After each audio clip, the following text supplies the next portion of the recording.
This episode is brought to you by Indeed. Stop waiting around for the perfect candidate. Instead, use Indeed sponsored jobs to find the right people with the right skills fast. It's a simple way to make sure your listing is the first candidates see. According to Indeed data, sponsored jobs have 4 times more applicants than non-sponsored jobs. So go build your dream team today with Indeed. Get a $75 sponsored job credit at Indeed.com/podcast. Terms and conditions apply.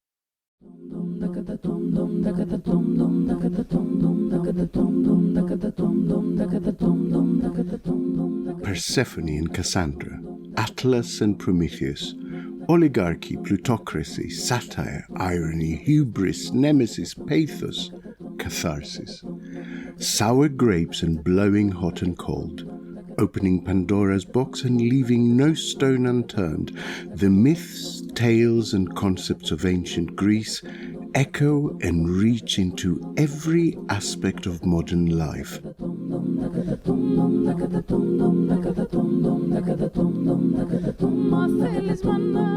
Often misunderstood, frequently romanticized, and sometimes deliberately twisted. To understand their origins and truth is to get a real glimpse into the universal themes that connect us to the past and to each other. This is their story. Άμα θέλεις μάνα, δίρε με, άμα θέλεις μάνα, δίρε με, πάλι εγώ θα βγαίνω στην αυλή για να βλέπω τον Αλεξανδρή. Welcome to Podyssey. I'm Alex Andreou. Each time we take one myth, one concept, person, place, theme from ancient Greece, take it apart, figure out its inner workings, trace its tentacles, juice it for wisdom, update, reconfigure, and put it back together all shiny and new. And from this season, subscribers get to have a live online session with me and a different one of the show's experts each time to explore every episode further and ask any questions they might have.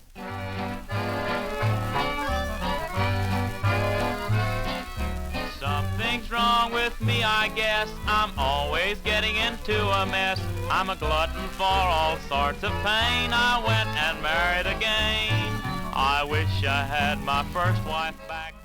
It's becoming a bit of a pattern. The moment I put out an episode, I begin to notice its themes everywhere. And this isn't just confirmation bias. On 3 occasions this week, my other half and I have laughed out loud reading a piece of news suggesting that Starmer was right not to open the Pandora's box that is Iran, watching a documentary in which the person being interviewed used it as a place where one hides things. I locked my feelings away in a Pandora's box, he said. And finally, as part of a joke in an episode of Frasier, where he keeps getting his brother in trouble until an exasperated Niall says to him, "Anything else in that box, Pandora?" I wish I had my first wife back, the woman whose heart I said was black. I should have left well enough alone and not picked a woman whose heart is stone. The words with which each episode opens are not some sort of sales pitch. The myths and concepts of ancient Greece really do run through Western culture like words through a stick of rock. And understanding them really does unlock a rounder vision of all kinds of issues. Love, oh, careless love. Love, oh, careless love. Just see what love has done to me. We just had a live Zoom session on Pandora, and it was even better than last week. More people being braver and asking their questions rather than just typing them, and a really valuable conversation, very appropriately for International Women's Day, about misogyny and the vigilance it demands every time it rears its head.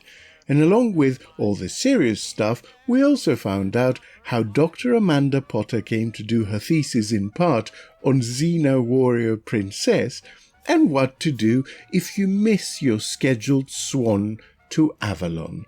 These Thursday evenings are becoming my favourite part of the week, and if you want to be a part of the next one on the myth of Europa and receive the illustrated guide to each episode, sign up now as a monthly supporter at ko-fi.com/ Podyssey from just a £5 a month. And now, here are the highlights of that Q&A on Pandora to go with last week's episode. Enjoy! Hello, everyone. I was just introducing Amanda, Dr. Amanda Potter, I should say, to give her full due. Amanda has an actual doctorate in Xena. Oh, sort of, Alex. Yeah, you do. If you want, you can call me Dr. Warrior Princess. I have been called that by some people. Someone says your background is just awesome. It's falling apart, though. I agree. Yeah, but it falls on your head quite often. It's a little bit like mine, only my shot is tighter, I guess. Listen, it's 2 minutes past, and I'm gonna start, I think. Can I start, first of all, by saying thank you to Daniel? Daniel, wave hello. So Daniel is the person that approached me and redid the illustrated guide as a comic. He just loves the podcast, and he did it because he wanted to. He just sent it to me. I didn't even ask for it. He just sent it to me, and I fell completely in love with it. So I'm very, very grateful, very, very grateful to Daniel. And little things like that, they really make a difference. They really make you think the world is not completely shit after all. Right, Pandora. So we've saved, as always, a few goodies for you, and we've got time to take your questions as well. Let's start on the lighter side of things, because as you saw, there is very much a darker side of things to Pandora. One of these days, I swear, I'm going to start looking into a story, and it will just turn out to be a nice story. There won't be some historical wrong that's being perpetrated on a group of people through the story. But until then, I hope you're enjoying the sort of the upsetting, I guess, of what we thought we knew about all this stuff. I'm enjoying uncovering it. So I want to start on the idea of schmuck bait, just because when I found that out, I loved it so much. I love the term. I love how often it appears in practically every horror film, but not only, in loads and loads of different kind of movies. I think I mentioned Jumanji in the podcast. I mean, that is classic schmuck bait. You leave an enticing game for kids where kids can find it. What do you think will happen? This can only go one way. But to look at it in a slightly more structured way, I guess, it has made me wonder whether these stories work without the person that goes in the basement, the person that opens the box, the person that winds the music box. Like, is that end of film? Or do you keep trying to bait them into taking the schmuck bait until they eventually do? And if that's the case, the question I wanted to ask Amanda, because we have been discussing it by little WhatsApp messages quite actively since we recorded the podcast, is this. Is Pandora just quite literally a made-to-order part of the trap that is set by the gods? Is she just a beautiful human spring that sets off the trap? Or does she have agency? Because it seems to me the story is really different if you see Pandora as having agency and curiosity, and that's why she gets into it, than if you go, she's made this way, she's given this box, and it's almost like a little automaton. What do you think, Amanda? So I've thought a lot about Pandora's box over the years because it was one of the chapters of my thesis. So I was looking at this myth. And having read the Hesiod a lot and the horrible misogynist version of that everything springs from, so in Theogonian Works and Days, really you could say that Pandora is just an artifice. She's created by Zeus for a purpose. The jar or box doesn't really belong to her. It's just a thing that is there. And so Pandora plus box, jar equals weapon.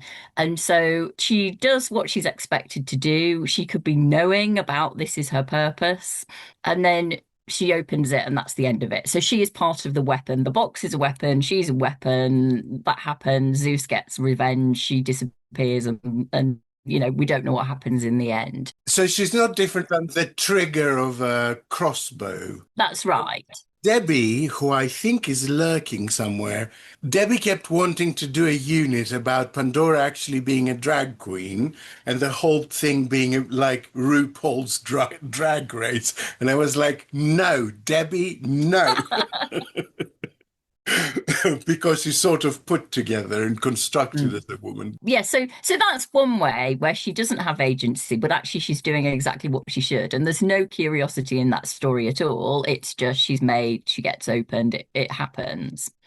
So the curiosity bit, however much I don't know whether I really like it, and the conflation with Eve and the idea of the first woman causes all the problems in the world, she does, though, have agency to open the box. And I think I said in the episode, actually, if she had agency to sort it all out again and close it again, which we don't know, she just opens the box and that's the end of it, opens the jar. We don't know what happens to her. At least she has some agency, even if she just opens it, whether that is through curiosity, whether that's through curiosity or not. She's not just doing as she's told, she's doing something, but actually, could she do something else after that? And then there's the hope left in the box. Is she doing that on purpose? Is hope a good thing or a bad thing? I know we've all talked about that a lot, and probably is how can hope be an evil? And the whole story makes little sense as it stands, and so we need to write something else onto it if we want to give her agency or make some point of it. So you want a sequel to Pandora? I want a sequel of Pandora's Box where actually she clears it up. But we can't say there's no evil in the world, but then was there really no evil in the world to start with? There's a play that sort of checks in on some characters from Chekhov's Three Sisters many years later in a hotel lobby in Dublin.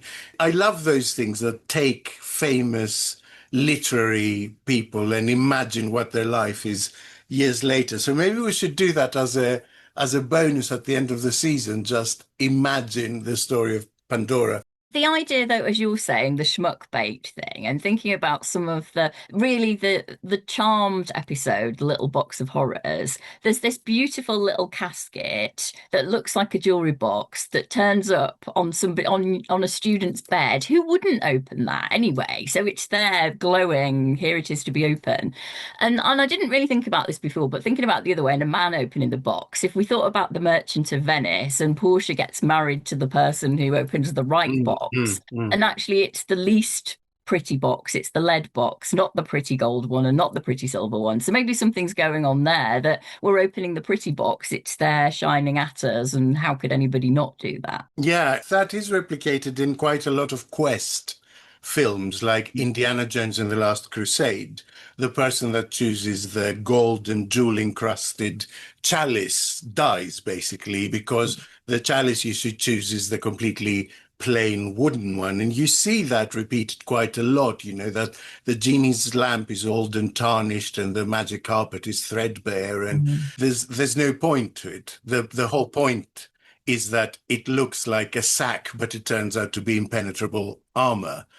Can I pivot to this idea? If the schmuck bait is part of the stories that we tell, if prohibition is quite irresistible, is that why those stories work as spectacle? Is that why we like to see those films and read those books? Because we shout at the people on the screen or on the page, don't go in there, why are you doing that?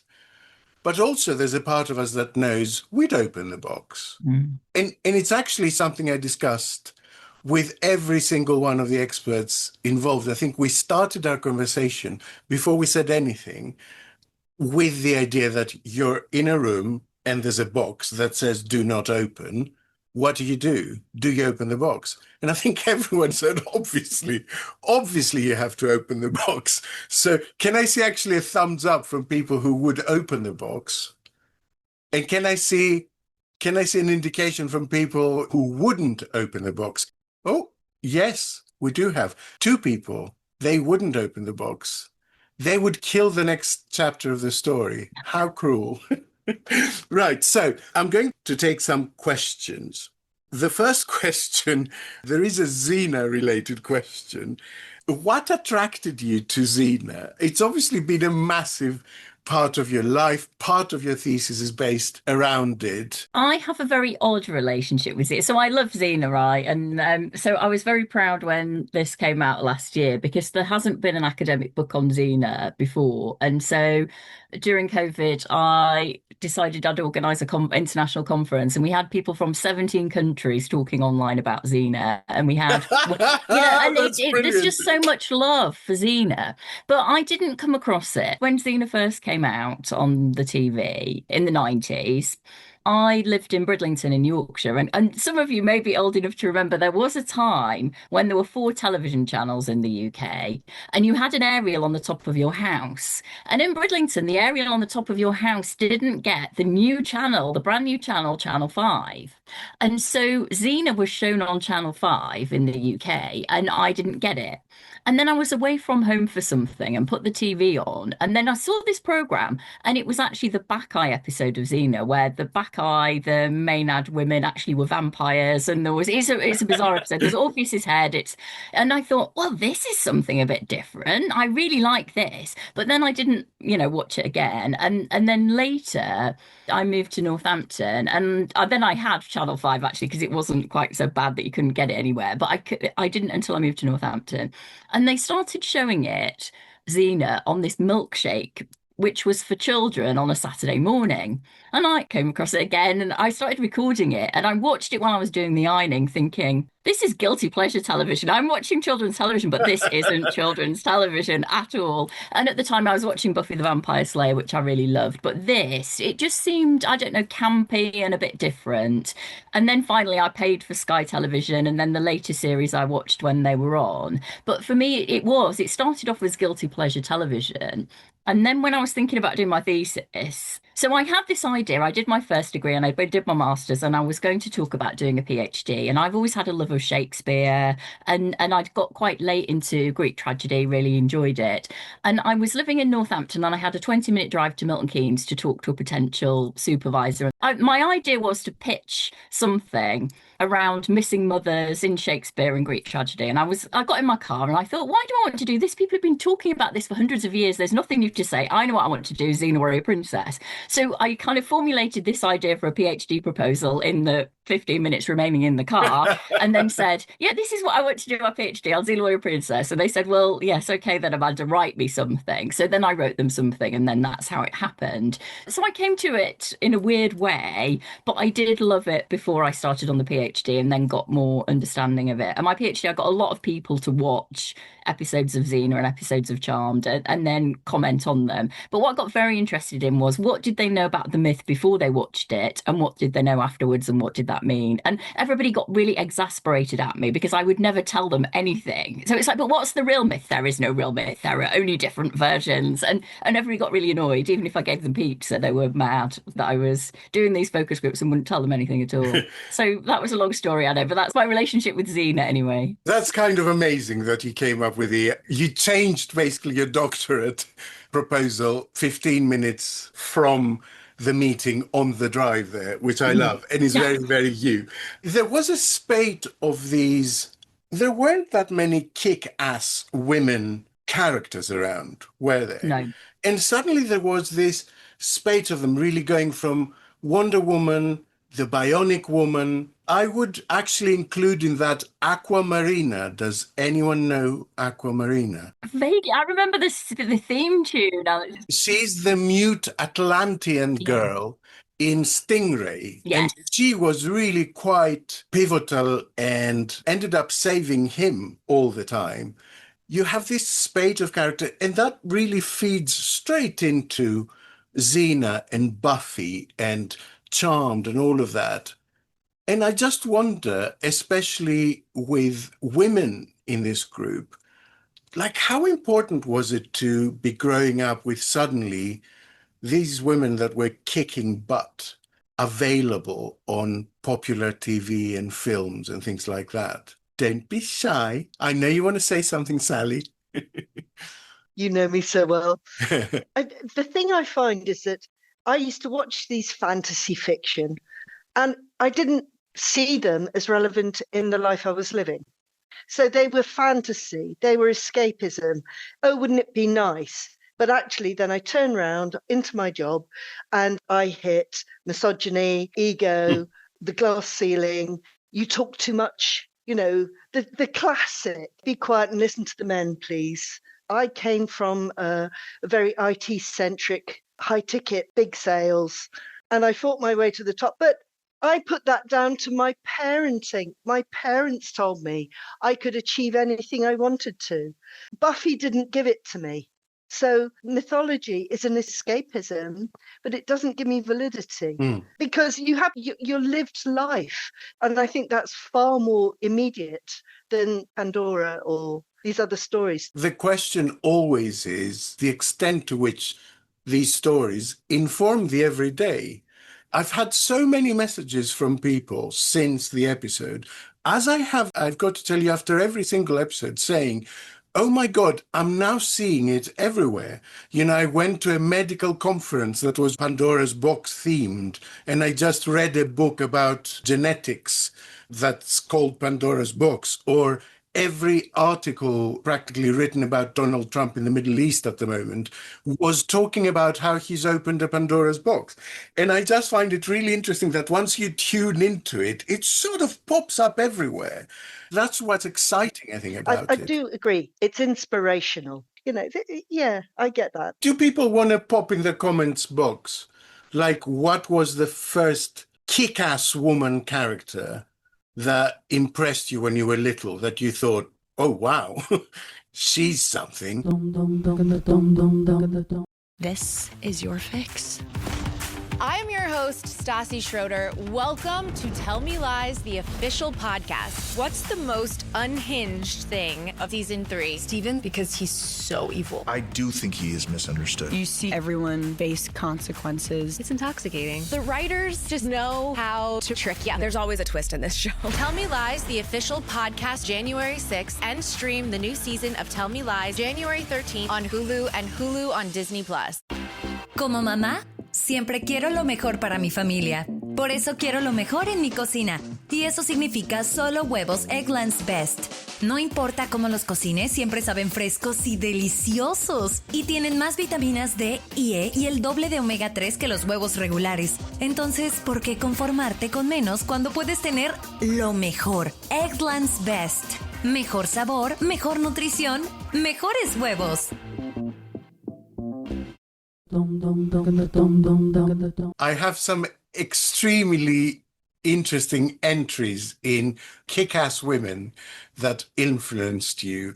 I have some crackers here. So Susie Quattro, Miss Piggy, I love that, Clarice Starling, Dana Scully, my mother, a very honourable selection, Ripley, of course, the angels from Captain Scarlet, Matilda in the book, Emma Peel in The Avengers. Yes, she's rather kick-ass. Another vote for Gillian Anderson in The X-Files. Princess Leia. Maya from Space 1999. Yes, I was obsessed with Maya. I think I was really quite profoundly in love with Maya. She had the sideburns that used to come all the way here, and she could turn into any animal. You would see the animal she was about to turn to inside the iris of her eye, and then the camera would pan out and she would be a mouse or some sort of space beast. I have the power of molecular transformation, which means that at any time I can transform myself into anything that's alive. I mean, it could be a tree, it could be a plant, it could be a carrot. I've been a gorilla, a black leopard, various birds, a mouse, a beetle. I've been a tiger, a lion. Those are the animals. A dog, several kinds of dogs actually, and space creatures, weird, sort of strange, wonderful creatures. What am I doing here today? I'm about to turn into a fox today. The next thing I had jotted down on my notes that I didn't manage to cover in the main episode was this idea of giving people a short cipher of a name.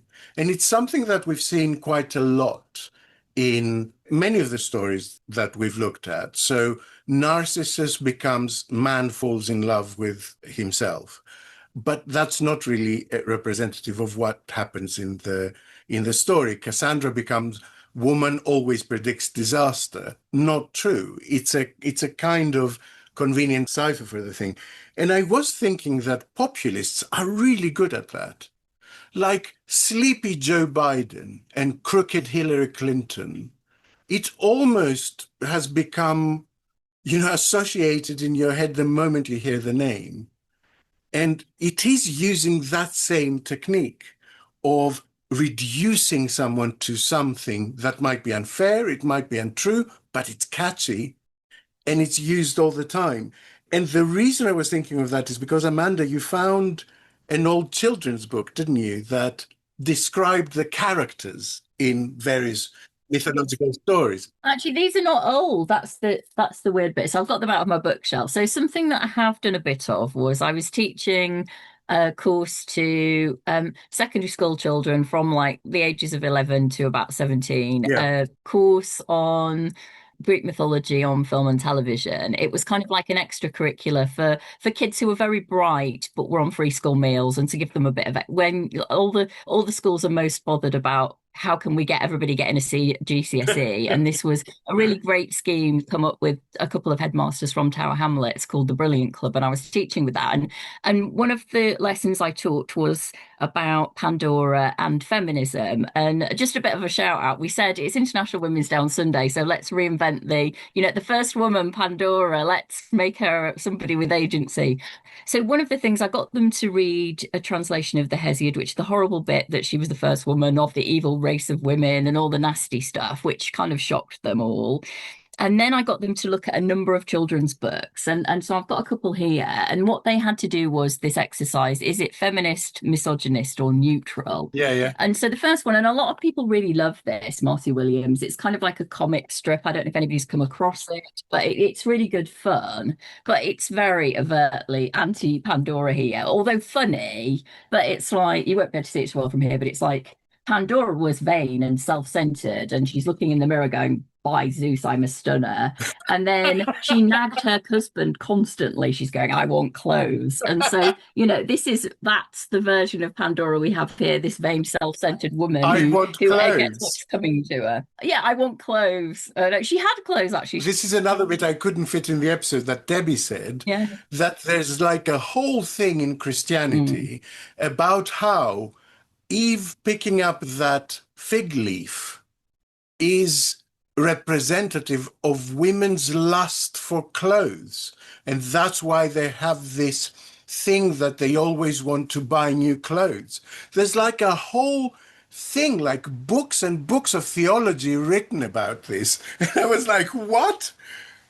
That the moment you pick this fig leaf, that's what happened. It's women became materialistic. They became all about the things that dress them. And I couldn't quite fit it in the episode, but I thought it's an interesting bracket. Sorry, go on. Yeah, no, it fits nice with this. So anyway, there's lots of discussion about, and poor Epimetheus is thinking, could anything in this box be worse than Pandora? So anyway, in the end, she says, I can't wait to see what treasures are inside. She manages to get it and open it. And then all the nasty beasties come out of it. So this is quite clearly, this is not a feminist telling, even though it's very funny. And then this is my first Greek myths, The Secret of Pandora's Box, for very young readers. Unlike this one, that's the Hesiod version, the misogynist, Pandora, women are vain, etc. This one, some people were saying it was neutral. But on the first page, we have a cast list, and it's Pandora and Epimetheus. And Pandora is a beautiful woman and gift from the gods, and Epimetheus is a good man. So all we know about Pandora is she's attractive. So her appearance is the only important thing. And also she's an object because she's a gift from the gods.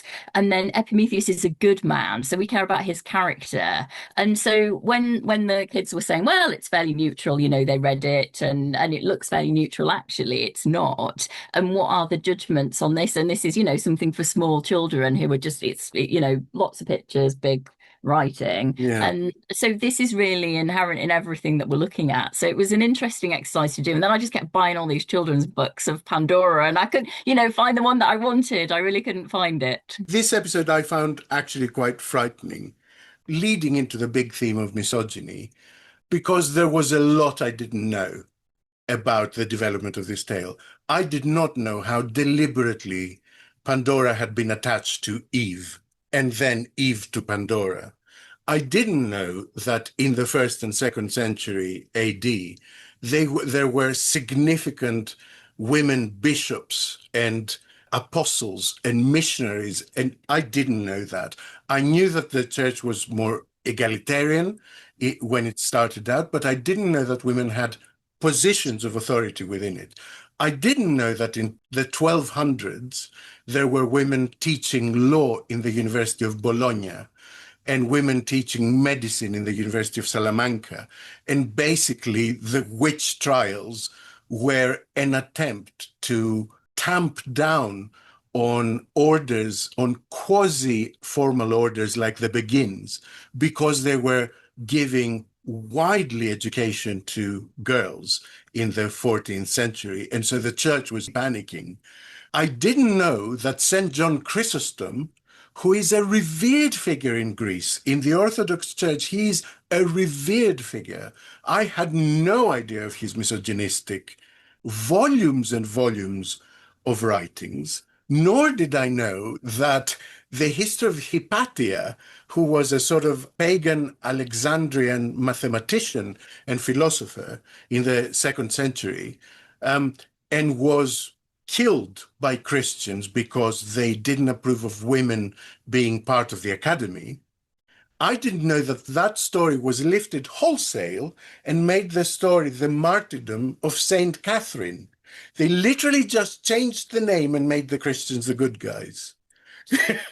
So all this stuff kept popping up. And the reason I found that really quite scary is simply this, because I sort of go around laboring under the misapprehension, it seems, that broadly speaking, progress is a process of accrued wins that moves slowly and frustratingly, maybe not completely linear, but moves broadly in the right direction. What I didn't know is that there had been bursts of women making real progress several times in the past that had been absolutely stepped on in a really deliberate and a really coordinated way.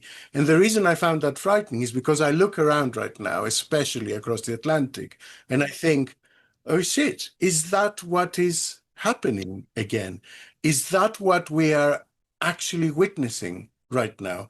Are we witnessing the next reemergence of women being basically naked and barefoot and pregnant and tied to the sink? And is there anything we can do to stop it? It's tax season, and at LifeLock, we know you're tired of numbers. But here's a big one you need to hear. Billions. That's the amount of money in refunds the IRS has flagged for possible identity fraud. Now here's another big number, 100 million.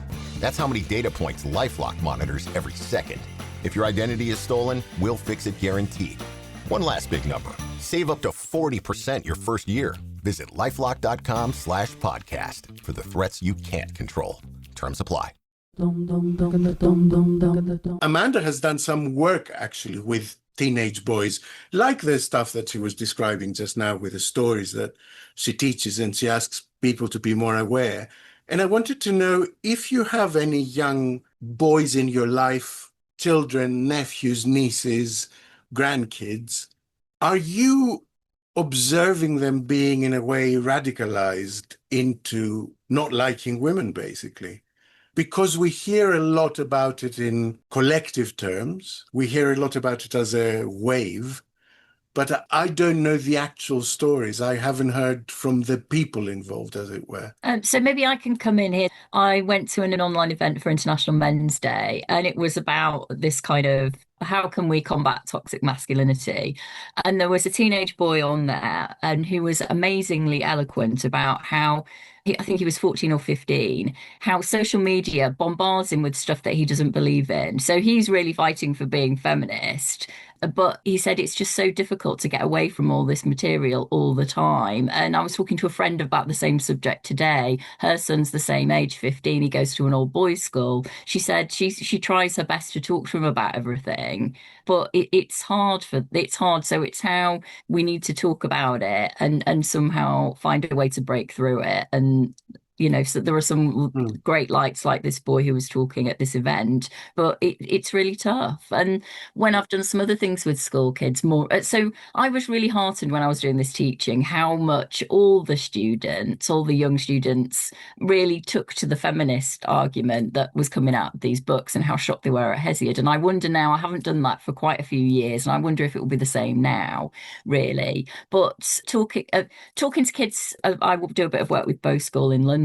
And some of the boys, when we were talking about what you're going to do when you leave school, what are your options? Oh, well, I will need to provide for my family. And there wasn't a thought about this partnership, and we all provide for the family, but that's what they were thinking. And it does worry me that things are changing, and we somehow need to help that not to happen in the young people that we work with. Debbie had a question that's tangentially. Do you want to tell Debbie, or shall I read it out?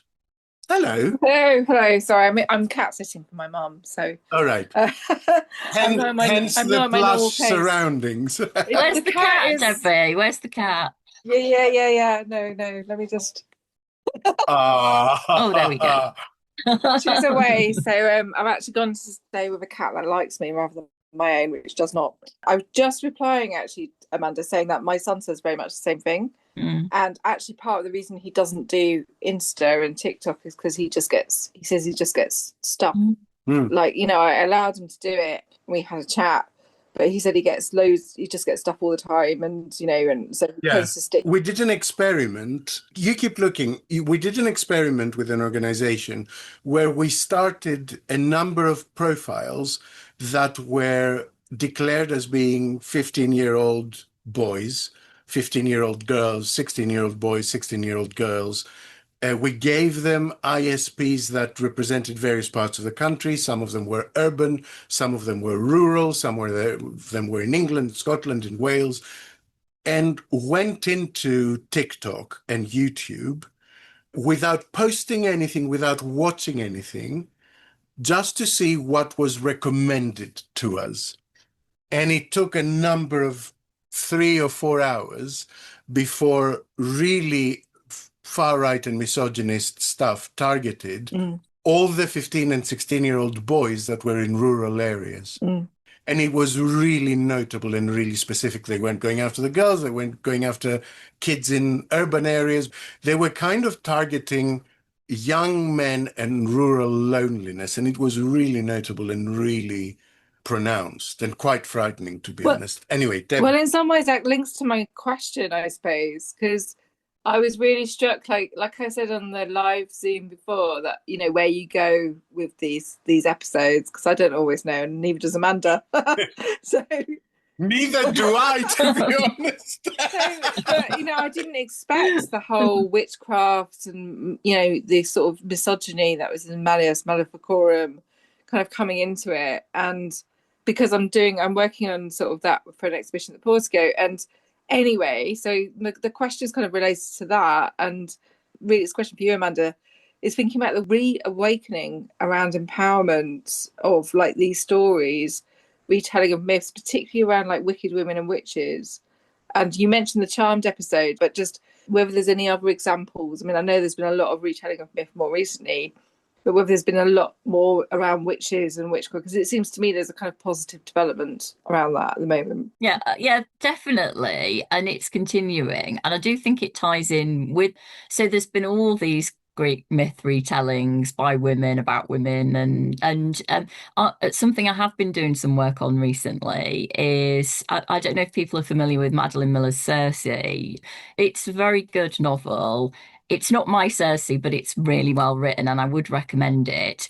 So it's about Odysseus it's from Circe's point of view. It's kind of her life story, but she only has relationships with men. And what I'd been interested in looking at was fan fiction that people were writing and how they changed the relationships. And one of the things that a number of fan writers, and I'm not talking, this isn't a massive sample, but just looking at Archive of Our Own and what there is there, and what some of the women were wanting to do was pair Penelope and Cersei. It was really clear that this should be what happened. And the idea of them being women and witches together, whether they were in a sexual relationship or whether they were very good friends and it was more platonic, this was a big thing, actually. Women coming together to use their powers, being herbalists as well as having magical powers and helping each other. So I do think the idea of the witch, not so much the witch on her own, but the coven of witches, or, you know, female friendships and magical powers, that's something that's still continuing and people are interested in. There has definitely been a resurgence, hasn't there? WandaVision, Agatha, there's... Oh yes, The Fantastic Witch in Weapons. I loved that film. Wednesday, I guess, falls into that too. And there is a sense that witches are cool now, actually, that they are women and girls who claim their place in the world without apologizing for it. And I just wonder whether there is some muscle memory in women as a whole that remembers that a lot of the times in past centuries, whenever you're punched down on, it's always something to do with witches, witchcraft, wickedness, and kind of preempting that. Maybe that's a thought. So can I now take general questions from anyone? Anything you want to know about any aspect of the episode, about any aspect of the podcast? Come on. Yes. Hi, Phil. Hi. You've unmuted yourself. Hi, Alex. Hi, everyone. It's not a very serious question, I'm afraid, not compared to the amazing discussion we've had so far, so forgive me. Don't apologise. Yeah, last time in your reply about the music selection, you mentioned that Naomi occasionally gets you to tone down the opera, which I find shocking. So I'm curious, as an opera fan myself a bit, what pieces have you been forced to leave out? And of those, are there any favourites which you really wanted to have in and which you were... Look, this episode was an embarrassment of riches, which is why I sort of had almost an anthology of little tidbits, because, you know, I could have used Lohengrin.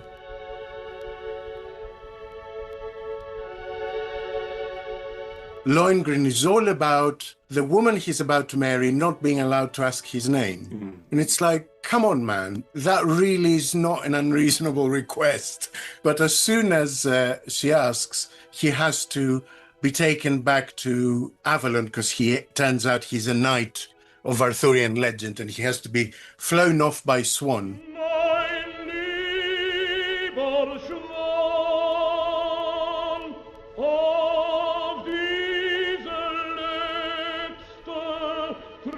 Which reminds me of the funniest, most delicious anecdote. There was Lauritz Melchior was singing Lohengrin at the Metropolitan Opera, and he was a man with an extremely heroic voice, whose looks maybe did not match that heroic voice. He was a very short, dumpy Jewish man, basically, and had a very New York Jewish accent to boot. And there is a famous apocryphal anecdote where he's about to start singing Mein lieber Schwan as Lohengrin is about to depart, and the stagehand get it wrong, and the swan basically comes onto the stage and just goes off to the other side before he comes on it in the middle of his aria. And he turns to the Metropolitan Opera audience and says, "It's fine, I'll catch the next Schwan."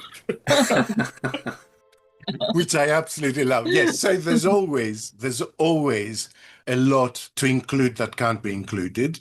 There is a lot that I love but doesn't match them thematically, and sometimes I shoehorn it in. You may sense that occasionally, that it's a piece I really love, and so I kind of mold it a little bit. But believe me, looking for misogyny in opera, it was not a hard find.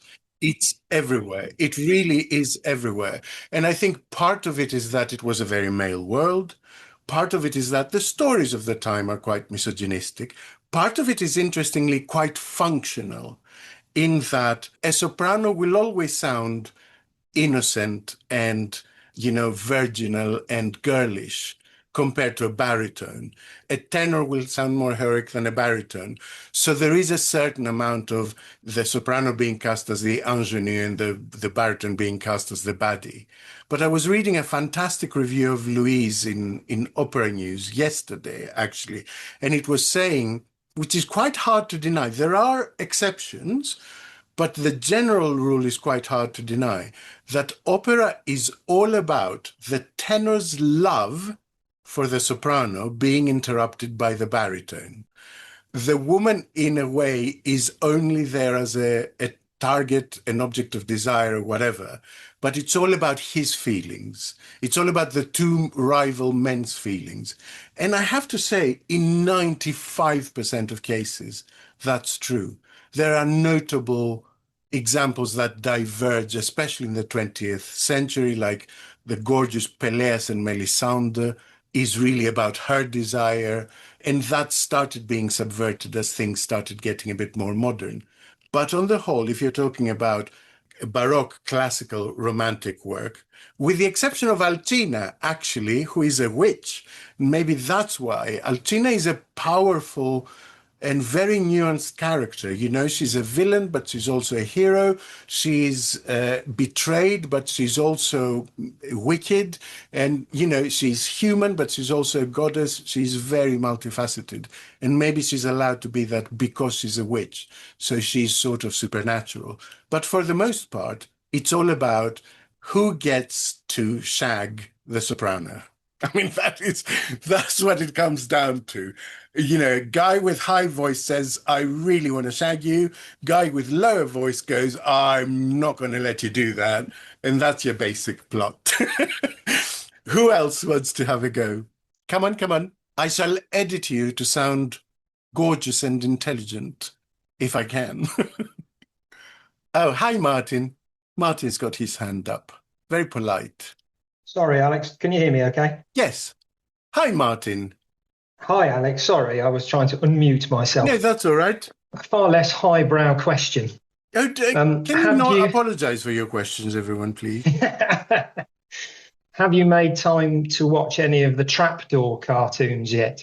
And if not, you're missing an absolute treat. I watched loads of it obsessively, actually, since I was put onto it. I kind of love that anyway. Whenever I find a children's program that I didn't grow up with, I always feel it gives me a window into other people's childhood that explains a lot. I mean, the Magic Roundabout explains a lot about this country, for instance. But I think my favorite is Button Moon and Finger Bobs. Button Moon especially, because you can see the people in the black leotards moving anything. It's like, hi, it's not even subtle. There's a big bloke there wearing a body stocking. So yeah, I've watched loads of it. Simon Russell. Hi. Hello. I'm just trying to work out if there's a case for Pandora being a Tyler Durden character. She's not real. She doesn't appear in any of the other myths. She doesn't get talked about as a background character, unlike most of the other principals get mentioned other places. I love her. Did a man let Sin open the box and then go, It was her. Maybe do it. It was her. I really like that. Maybe the continuation of Pandora's story, that should be the big reveal at the end, that she was always just in Epimetheus's head.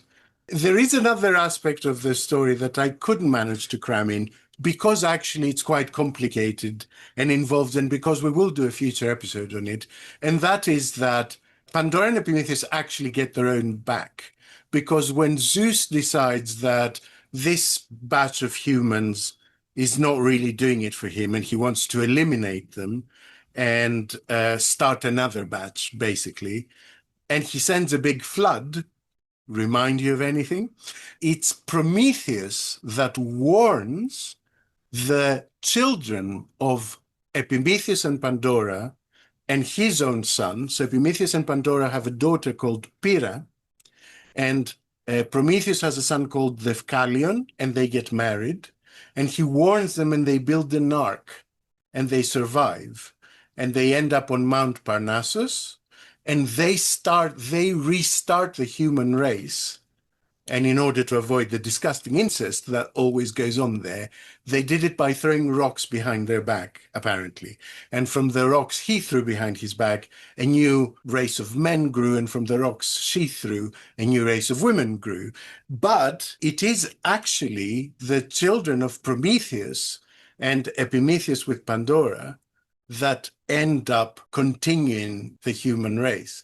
So this thing that Zeus gave them as a curse, ostensibly, no longer being immortal and having to reproduce, this is, in the end, the things that save them from the fourth genocide. 5 times the gods obliterated humans and started again. A very different take to Christian and actually generally monotheistic religions where the gods don't make mistakes. The idea that 5 times they made humans and kind of scrapped them and started again is a very different idea of religion. Anyone else? Okay, so if there are no other questions, then I shall say good night to you. Thank you for coming along. You were wonderful as usual. The next episode, it's about the myth of Europa and how this continent was created, and how we came to see it as older and superior to the others, really from nowhere. And the other thing I was thinking was to give you a preview of what's coming up. The one after is Sisyphus. We're recording that at the moment, aren't we, Amanda? We're putting that together. And that is genuinely mind-blowing.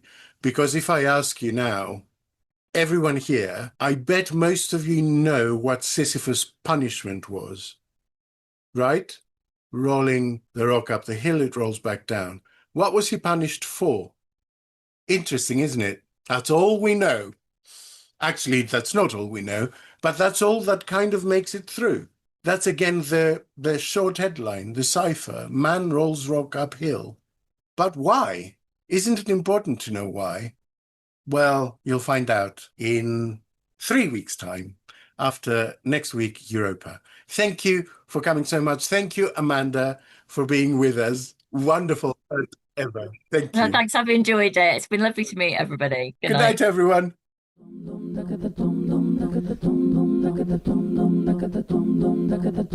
Podyssey is an audio production for Cooler Heads, written and presented by me, Alex Andreou. For an illustrated guide and an invite to the live Q&A for each episode, sign up now at ko-fi.com/Podyssey.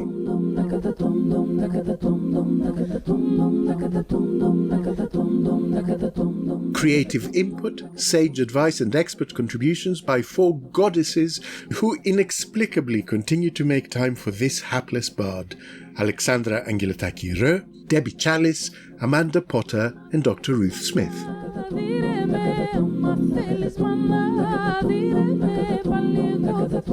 Music by Mariana Sanghita, artwork by Simona Kanellou, additional research by Kos Mantzakos. Alex Andreou's Podyssey is a Cooler Heads podcast.